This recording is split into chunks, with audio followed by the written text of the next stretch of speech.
Hi, Geometry. We're going to work on our first construction number 1, a perpendicular bisector. In order to do this activity, you are going to need your compass and a straight edge. So we have 4 steps we're going to write down for our construction of a perpendicular bisector.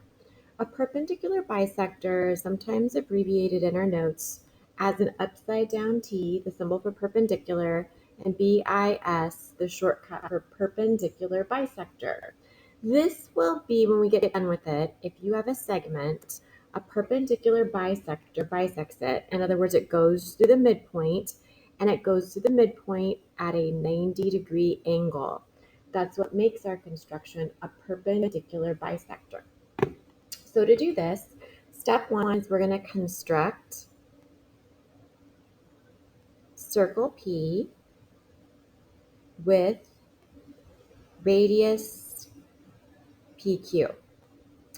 This means my pointer is going to go on point P, and my pencil, since my radius is the distance from P to Q, my pencil is going to go on Q. I will tell you, anything that's more than half the distance will work. So for example, this distance would work, or this distance would work. You just don't want to be less than halfway or it doesn't work. But I'm going to use the full distance. This is my radius PQ. I'm going to construct circle P. That means my pointer is on P. That's my center. I'm going to draw a big circle. And of course it goes through Q because my radius was PQ.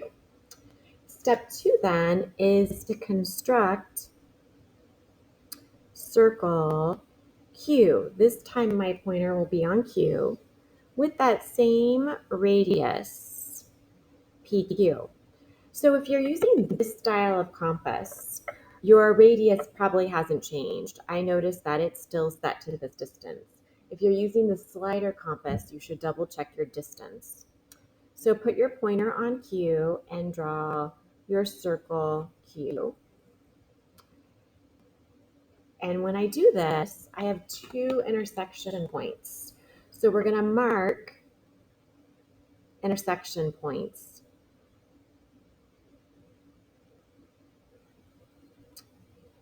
So we'll mark, it's right here where my H is.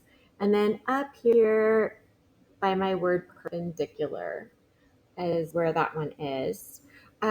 Let's label those, let's just label them E and D for right now. And then number 4, I'd like to connect my intersection points. When I use quotes in my steps, I'm just saying it's the word above. So I don't have to rewrite the word intersection. I don't have to rewrite the word points. So I'm going to connect my intersection points. I'm definitely going to use a straight edge. So ID card, ruler, a protractor, whatever you've got handy. So several things are going on here. First of all, this black line I just drew is my answer.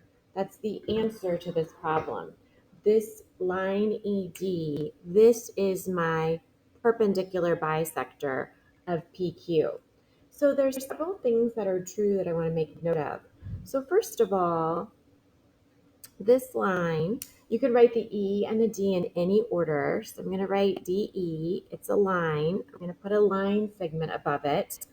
Is the perpendicular bisector, I'm using my shortcut, but when I say it, I'm going to say the words, of segment PQ. Now PQ, I'm not going to put a line symbol above. I'm just going to put a segment symbol above it. And you could make it QP or PQ. It doesn't really matter. So then something else that's true is that this DE, this line, splits, if you want to think about it that way, PQ in half. Meaning that this point right here would be a midpoint. So let's call it M. So M is midpoint of my segment PQ.